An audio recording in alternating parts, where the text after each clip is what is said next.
നമസ്കാരം. ഞാൻ doctor Arun Vasudevan, founder director IDRP.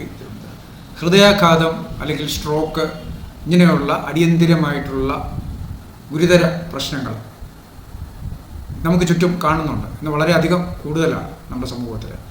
ഇത് എങ്ങനെ നമുക്ക് ഒഴിവാക്കാൻ പറ്റും? ഇതിനെക്കുറിച്ചുള്ളൊരു നിരീക്ഷണമാണ്. അതായത് നിങ്ങൾക്ക് തന്നെ ഒന്ന് നോക്കാം. നിങ്ങളുടെ വീട്ടിന് ചുറ്റുമോ അല്ലെങ്കിൽ നിങ്ങളുടെ ബന്ധുക്കളോ സുഹൃത്തുക്കളോ ആർക്കെങ്കിലുമൊക്കെ ഹൃദയസ്തംഭനം വരുന്നുണ്ടെങ്കിൽ, അല്ലെങ്കിൽ പക്ഷാഘാതം സ്ട്രോക്ക് വരുന്നുണ്ടെങ്കിൽ അവർക്ക് എപ്പോഴാണ് വരുന്നത്? നോക്കിക്കഴിഞ്ഞാൽ 80% പേർക്കും വൈകുന്നേരത്തിന് ശേഷമാണ്, രാത്രിയാണ്, ഭക്ഷണത്തിന് ശേഷമാണ്. അപ്പോൾ ഈ ഭക്ഷണം കഴിഞ്ഞ് അപ്പോൾ നമ്മൾ പലരും അടുത്ത ബന്ധുക്കൾ മക്കളൊക്കെ പറയാറുണ്ട്, എൻ്റെ കയ്യിൽ നിന്ന് ഭക്ഷണം കഴിച്ചതിന് ശേഷമാണ് അദ്ദേഹത്തിന് സ്ട്രോക്ക് വന്ന് മരിച്ചത്, അല്ലെങ്കിൽ ഹൃദയാഘാതം വന്ന് മരിച്ചത് എന്നൊക്കെ പറയാറുണ്ട്. പക്ഷേ ഇതൊക്കെ നമ്മൾ കാണുമ്പോഴും നമ്മൾ മറന്നു പോകുന്നൊരു വസ്തുത എന്ന് പറയുന്നത്, ഇത് എല്ലാം സംഭവിക്കുന്നത് രാത്രി ആഹാരം കഴിച്ചതിന് ശേഷമാണ്. അപ്പോൾ നമ്മൾ 1-2 കാര്യങ്ങൾ നമ്മൾ ശ്രദ്ധിച്ചു കഴിഞ്ഞാൽ, നമ്മൾ മരുന്ന് കഴിക്കുന്നവരാണെങ്കിൽ തീർച്ചയായിട്ടും ഈ 2-3 പറയുന്ന കാര്യങ്ങൾ ശ്രദ്ധിച്ചു കഴിഞ്ഞാൽ ഇതുപോലുള്ള ഹൃദയാഘാതവും പക്ഷാഘാതവും നമുക്ക് ഒഴിവാക്കാൻ പറ്റും. കാരണം നമ്മുടെ ഹൃദയത്തിന് താങ്ങാൻ പറ്റാത്ത അവസ്ഥകൾ വരികയും, അല്ലെങ്കിൽ ശരീരത്തിന് താങ്ങാൻ പറ്റാത്ത അവസ്ഥ വരുമ്പോഴാണ് ആ സ്ട്രോക്കിലേക്കൊക്കെ പോകുന്നത്, അല്ലെങ്കിൽ ഹൃദയാഘാതം വന്ന് മരിക്കുന്നത്. പക്ഷേ അതിൻ്റെ അത്രയും ലെവലിലേക്ക് നമുക്ക് കൊണ്ടുപോകാതെ തന്നെ നമുക്കത് മാനേജ് ചെയ്യാൻ പറ്റും. അതെങ്ങനെയൊക്കെ ചെയ്യാൻ പറ്റുമെന്നുള്ളത് ഞാൻ ഈ വീഡിയോയിൽ പറയാം. അവസാനം വരെ നിങ്ങൾ ശ്രദ്ധിച്ച് കേൾക്കുക. അതായത് നമുക്ക് ഈ ശരീരത്തിൽ നമ്മളുടെ മെറ്റബോളിസത്തിന് തകരാറ് സംഭവിച്ച് ഇൻസുലിൻ റെസിസ്റ്റൻസ് പോലുള്ള രോഗങ്ങൾ വന്നതിന് ശേഷമാണ് ഹൃദ്രോഗവും അല്ലെങ്കിൽ ഈ സ്ട്രോക്കിൻ്റെ അവസ്ഥ വരുന്നത്, അല്ലെങ്കിൽ വൃക്കരോഗമൊക്കെ വരുന്നത്. അത് വന്നു കഴിഞ്ഞാൽ പിന്നെ നമുക്ക് അതിനെ സപ്പോർട്ട് ചെയ്തേ പറ്റുള്ളൂ. അപ്പോൾ സപ്പോർട്ട് എന്ന് പറയുന്നത് പല രീതിയിൽ ചെയ്യാം. മെഡിസിൻ നിങ്ങൾ ചെയ്യുന്ന ഒരു സപ്പോർട്ട് സിസ്റ്റമാണ്, സംശയമില്ല. പക്ഷേ അതേപോലെ തന്നെ ഡയറ്റ് എന്ത് കഴിക്കണം അത് നിങ്ങൾക്ക് തന്നെ അറിയാം. ചില ആഹാരം കഴിച്ചാൽ നിങ്ങൾക്ക് വളരെ അസ്വസ്ഥത ഫീൽ ചെയ്യുന്നുണ്ട്. അപ്പോൾ അതും ഒരു വിഷയമാണ്. അപ്പോൾ നമ്മൾ എങ്ങനത്തെ ഫുഡ് കഴിക്കണം, പെട്ടെന്ന് ദഹിക്കുന്ന ഫുഡ് കഴിക്കണം. അതേപോലെ ഇപ്പോൾ ഡയബറ്റീസ് ഉള്ളവരാണെങ്കിൽ ഏത് രീതിയിലുള്ള ഫുഡ് കഴിക്കണം, ഇതിനെക്കുറിച്ചൊക്കെ നമുക്ക് വ്യക്തമായ ധാരണ വേണം. പിന്നെ ഇതിൽ ഇപ്പോൾ നമുക്ക് എമർജൻസി ആയിട്ട് നമ്മൾ ഇങ്ങനെയുള്ള കാര്യങ്ങൾ വരാതിരിക്കാനായിട്ട് രാത്രിയുള്ള ഭക്ഷണം, അതായത് 6 മണിക്ക് ശേഷം, സൂര്യൻ അസ്തമിച്ചതിന് ശേഷമുള്ള ഭക്ഷണം നിർബന്ധമായിട്ടും ഒഴിവാക്കണം. അങ്ങനെ ഒഴിവാക്കിയാൽ നിങ്ങൾക്ക് കിട്ടുന്ന ഗുണങ്ങളിൽ കുറച്ച് കാര്യങ്ങൾ ഞാൻ പറയാം. ഒന്നെന്ന് പറയുന്നത്, ബ്ലഡ് ഷുഗർ ലെവൽ താഴും. നിങ്ങൾ ഉറങ്ങുന്ന സമയത്ത് നിങ്ങളുടെ ബ്ലഡ് ഷുഗർ ലെവൽ കൂടി അത് ആസിഡ് ലെവൽ കൂട്ടി നിങ്ങളുടെ ഹൃദയാഘാതത്തിലേക്കും സ്ട്രോക്കിലേക്കും പോകുന്നത് ഒഴിവാക്കാം. രണ്ടാമതെന്ന് പറയുന്നത്, ഇപ്പോൾ വണ്ണം കൂടിയ ആൾക്കാർക്ക് ഒന്ന് വയ്യാതെയും കൂടി ആയിക്കഴിഞ്ഞാൽ അവർക്ക് സ്വയം എഴുന്നേറ്റ് നടക്കാൻ പറ്റാത്ത അവസ്ഥ വല്ലതും ഉണ്ടെങ്കിൽ, നാച്ചുറലി വെയിറ്റ് കൂടിക്കഴിഞ്ഞാൽ വലിയ ബുദ്ധിമുട്ടാണ്. ടോയ്ലറ്റിൽ പോകാൻ തന്നെ വലിയ പ്രയാസമായിരിക്കും. 2 പേര് കുടിച്ചാലും നിൽക്കത്തില്ല.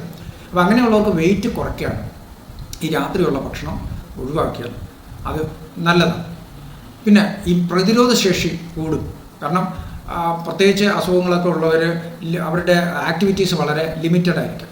ഇപ്പോൾ 45 അല്ലെങ്കിൽ 30 വയസ്സ് 35 വയസ്സൊക്കെ ഉള്ള പ്രായഭേദമന്യേ ആണെങ്കിലും അവർ നേരത്തെ ചെയ്തുകൊണ്ടിരുന്ന കളിക്കലോ അല്ലെങ്കിൽ ഓടുന്നതോ അല്ലെങ്കിൽ അങ്ങനെയുള്ള ഫിസിക്കൽ ആക്ടിവിറ്റി കൂടിയ കാര്യങ്ങളിൽ നിന്ന് അവർ ഒഴിഞ്ഞു നിൽക്കും.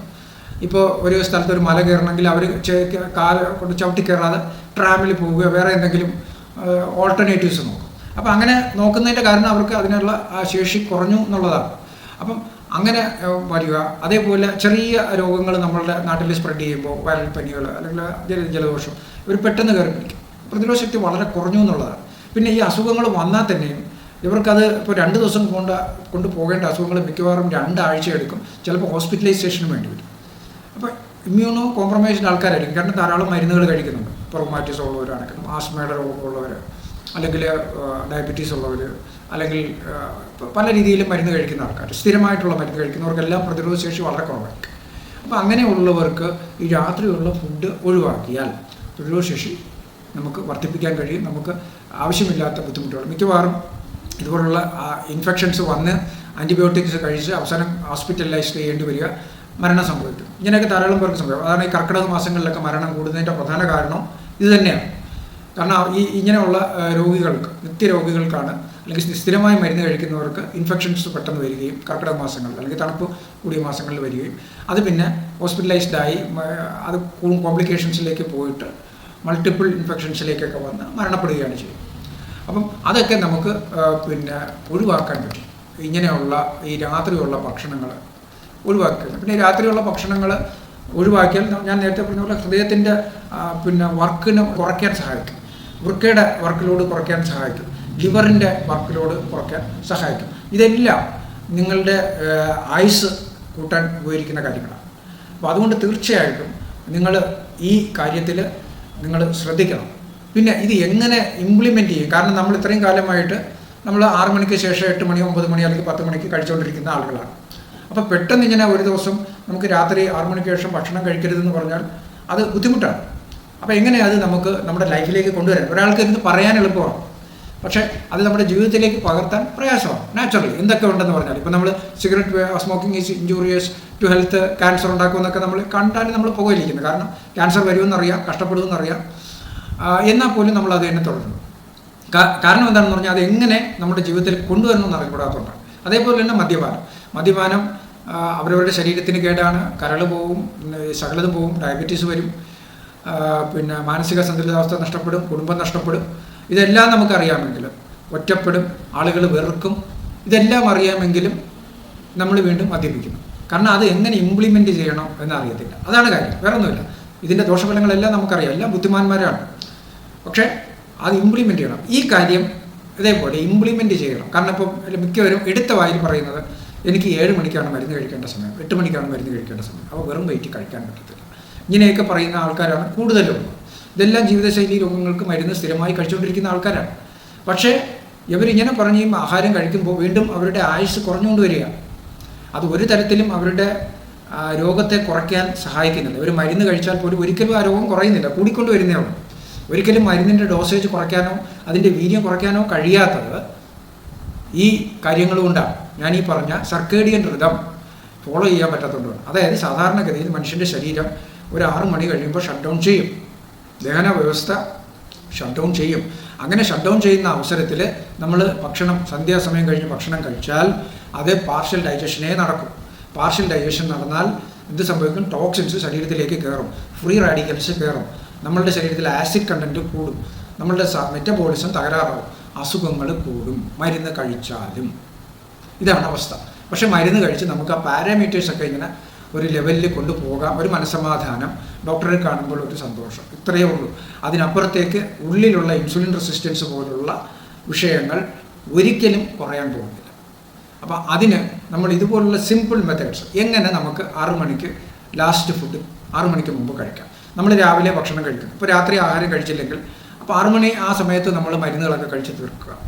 വൈകുന്നേരം എന്തെങ്കിലും ഒരു സ്നാക്ക് കഴിച്ച് അതിൻ്റെ കൂടെ മരുന്ന് കഴിക്കുക. സ്നാക്ക് എന്ന് പറയുന്നത് ഇപ്പോൾ പൊരിച്ചത് തന്നെ വേണമെന്നില്ല, പഴങ്ങൾ, ഫ്രൂട്ട്സോ, സാലഡ്സോ ഇതെല്ലാം സ്നാക്സ് തന്നെയാണ്. അതൊക്കെ കഴിച്ച് അതിൻ്റെ കൂടെ മരുന്ന് കഴിക്കുക, ഒരു കുഴപ്പമില്ല. അത് കഴിച്ചതിന് ശേഷം പിന്നെ അധികം വെള്ളമൊന്നും കുടിക്കേണ്ട, ദാഹിക്കുന്നെങ്കിൽ 1-2 സിപ്പ് വെള്ളം കുടിച്ചാൽ മതി. അപ്പോൾ രാത്രി എഴുന്നേറ്റ് ഇടയ്ക്ക് മൂത്രം കുടിക്കാൻ എഴുന്നേറ്റ് നമ്മുടെ ഉറക്കം നഷ്ടപ്പെടുത്തേണ്ട. അത് സ്ട്രെസ്സ് കൂട്ടുന്ന കാര്യമാണ്. സ്ട്രെസ്സ് കൂടിക്കഴിഞ്ഞാൽ ഡെഫിനറ്റ്ലി എല്ലാ വിധത്തിലുള്ള അസുഖങ്ങളും കൂടും. പിന്നെ രാത്രി നമ്മൾ 6 മണിക്ക് ശേഷം കഴിക്കാതിരുന്നാൽ നമുക്ക് ഉറക്കം കിട്ടും. കാരണം ലിവറിൻ്റെ ഫംഗ്ഷൻ നല്ല ഒരു 10 മണിയൊക്കെ ആകുമ്പോഴത്തേക്കും ലിവർ ഷട്ട് ഡൗൺ ചെയ്യും. അപ്പോഴത്തേക്കും ലിവറിന് കംപ്ലീറ്റ് റെസ്റ്റ് കിട്ടും, നമുക്ക് സുഖമായി ഉറങ്ങാൻ കഴിയും. അപ്പോൾ ഇതേപോലെ നേരത്തെ പ്ലാൻ ചെയ്യണം എപ്പോൾ കഴിക്കണം. അപ്പോൾ രാത്രി കഴിക്കാത്തത് കൊണ്ട് രാവിലെ വിശക്കും, 7-7:30 ആകുമ്പോൾ വിശക്കും, കഴിക്കുക, ബ്രേക്ക്ഫാസ്റ്റ് നേരത്തെ കഴിക്കുക, മരുന്ന് കഴിക്കുക. അത് കഴിഞ്ഞിട്ട് ഒരു 11 മണി ഒക്കെ ആകുമ്പോൾ എന്തെങ്കിലും നിങ്ങൾക്ക് വെച്ച് ഫ്രൂട്ട്സോ സാലഡ്സോ, നിങ്ങൾ ഈ സ്നാക്സ് ഒന്നും കഴിക്കാതെ, അല്ലെങ്കിൽ ഈ കരിച്ചതും പൊരിച്ചത് അല്ലെങ്കിൽ അങ്ങനെ കടയിൽ നിന്ന് കിട്ടുന്ന ബേക്കറി ഐറ്റംസ് കഴിക്കാതെ നിങ്ങൾ വെച്ച് ഫ്രൂട്ട് ജ്യൂസ് കഴിക്കുക, അല്ലെങ്കിൽ വെജിറ്റബിൾ ജ്യൂസ് കഴിക്കുക, വീട്ടിലുണ്ടാക്കാവുന്നതാണ്. അത് കഴിക്കുക. അത് കഴിഞ്ഞ് ഒരു ഉച്ചയ്ക്ക് ഒരു 2 മണി 2:30 ആകുമ്പോൾ നിങ്ങൾ ഉച്ചയ്ക്കുള്ള ലഞ്ച് കഴിക്കുക. അതിനുശേഷം വൈകുന്നേരം ഒരു 5 മണി 5:30 ആകുമ്പോൾ നിങ്ങൾ എന്തെങ്കിലും ഈ പറഞ്ഞ പോലെ ഇച്ചിരി ഫ്രൂട്ട്സോ സ്നാക്സോ അല്ലെങ്കിൽ ഒരു ഗ്രീൻ ടീയോ ഒരു കട്ടൻ ചായ ഒരു കട്ടൻ കാപ്പി ഇത് കുടിക്കുക. കുടിച്ചതിന് ശേഷം അതിൻ്റെ കൂടെ മരുന്നെല്ലാം കഴിച്ചു കംപ്ലീറ്റ് നമ്മുടെ അടുക്കള അടയ്ക്കുക. ഇങ്ങനെ ചെയ്തു കഴിഞ്ഞാൽ നിങ്ങളുടെ അസുഖം നല്ല രീതിയിൽ കുറയും. മരുന്നിൻ്റെ ഡോസേജ് കുറയ്ക്കാൻ പറ്റും.